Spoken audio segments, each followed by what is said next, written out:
बिस्मिल्लाहिर्रहमानिर्रहीम। दुनिया भर में तमाम देखने और सुनने वालों को मेरी तरफ से अस्सलामु अलैकुम।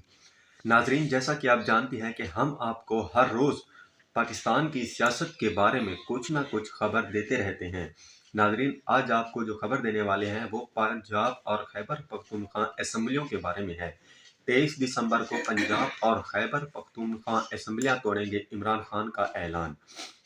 साबिक वज़ीर-ए-आज़म इमरान खान ने ऐलान किया है कि वो 23 दिसंबर को पंजाब और खैबर पख्तूनख्वा असम्बलियाँ तोड़ देंगे और कौमी असम्बली में स्पीकर के सामने खड़े होकर इस्तीफ़े मंजूर करने का कहेंगे। लिबर्टी चौक के जलसे के शुरका से वीडियो लिंक के जरिए खिताब में इमरान खान के हमरा वज़ीर आला पंजाब परवेज़ इलाही और वज़ीर आला खैबर पख्तूनख्वा भी मौजूद थे। इमरान खान का कहना था कि जब तक शफाफ इलेक्शन नहीं होंगे, खौफ है कि मुल्क डूब जाएगा।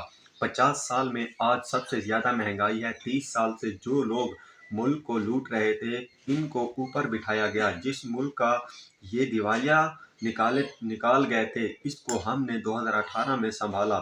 चोरों का टोला मुल्क को तबाही की तरफ लेकर जा रहा है। हमारे पास डॉलर नहीं आ रहे थे, फिर भी हमने मईशत को उठाया।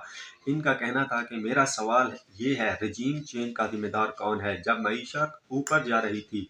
इनका कहना था कि पाकिस्तान की कोई फिक्र नहीं है, इनके पैसे बाहर पड़े हुए हैं। जब इनको कोई मुश्किल आती है तो ये भाग जाते हैं। इमरान खान ने एक बार फिर इल्ज़ाम आयद करते हुए कहा कि हुकूमत गिराने का एक शख्स जिम्मेदार है और वो है जनरल बाजवा। जनरल बाजवा वो आदमी है, इसलिए इनके खिलाफ बात नहीं करता था। हमारी कोशिश है फौज मजबूत हो, लेकिन इस वक्त के आर्मी चीफ जनरल बाजवा ने हमें हटाने का फैसला किया था। आपको मजीद बताते चले, बाजवा ने बैरूनी साजिश का हिस्सा बनकर हमारी हुकूमत गिराई और हमारी हुकूमत गिराने का जिम्मेदार आदमी है एक, वो है जनरल बाजवा।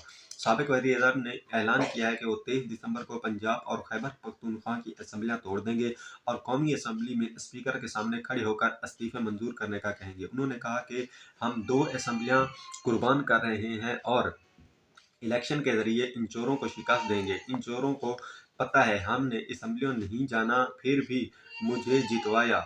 नहीं चाहता यहाँ श्रीलंका जैसे हालात हों, लोग सड़कों पर आ जाएं।